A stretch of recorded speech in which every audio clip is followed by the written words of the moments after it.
Көкөт аймағын айтады, аш беремді ватаға, азапқа... Ар бир улуттун басып өткөн дооруна жараша улуу инсандары жаралып турат эмеспи? Мына ошондой улуу элден жаралган инсан Залкар Манасчы кыргыз эл баатыры Жусуп Мамай болгон. Кыргыз элинин даанакери Жусуп Мамай 1918-жылы апрель айында Чыгыш Түркістандагы азыркы Кытай эл республикасынын Шинжаң уйгур автоном районундагы Акчи ооданында Кара Кулак айылынын Эркеч деген жериндеги ат жайлоо конушунда туулган. 6 жашынан тартып 7 жашка чыкканча Ыстам Кожо деген молдодон 4 ай окуйт. Ошондо атасы Мамай Ыстам молдого берип жатканда Жусупка мындай деген акыл сөзүн айтыптыр.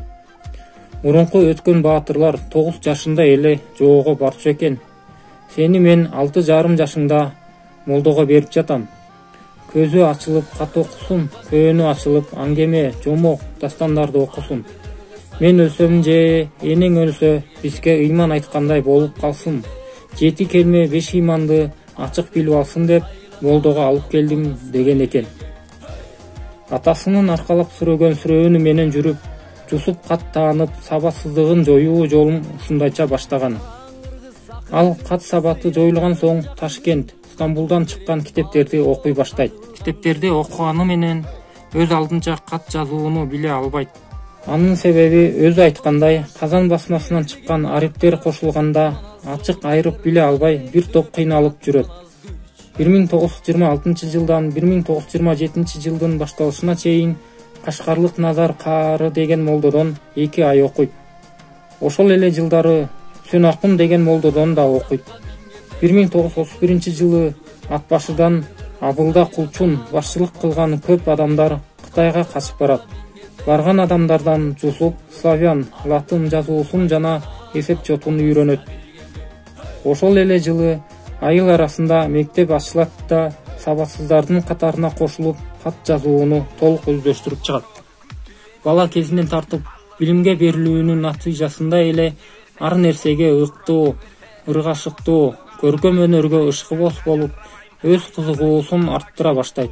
Жер тырмалап, дыйканчылык, 4 түлүк малдын артынан түшүп, малчылык, куш кыраанын таптап мүнүшкөрдүк, күлүк чаап, саяпкерлик кесибин да таштаган эмес. Жусуп Мамай атабыздын канчалык залкар инсан экендигин айтуунун зарылдыгы жок.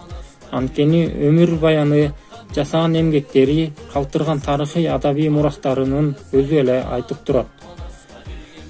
Манас эпосунун 8 муунун толуктап айтып, андан башка Эр Төштүк, Көбөн Баатыр, Тутан Баатыр, Багыш, Толтой, Кыз Сайкал, Курманбек, Ачыбек, Жаңыл Мырза, Буудайык сыяктуу казак калкынын 7 какан дастанын жатка айткан. Жусуп Мамай кыргыздын улуу манасчыларынын эң күчтүүлөрүнүн бири катары биздин эсибизде турат. Адабият айдыңында сейрек кездешкен улуу дөөлөттөрдү жар салып, жарыялап келген Жусуп атабыздын чыгармачылыгы кыргыз элибиз үчүн табылбас баалуу таберик болуп кала бермекчи.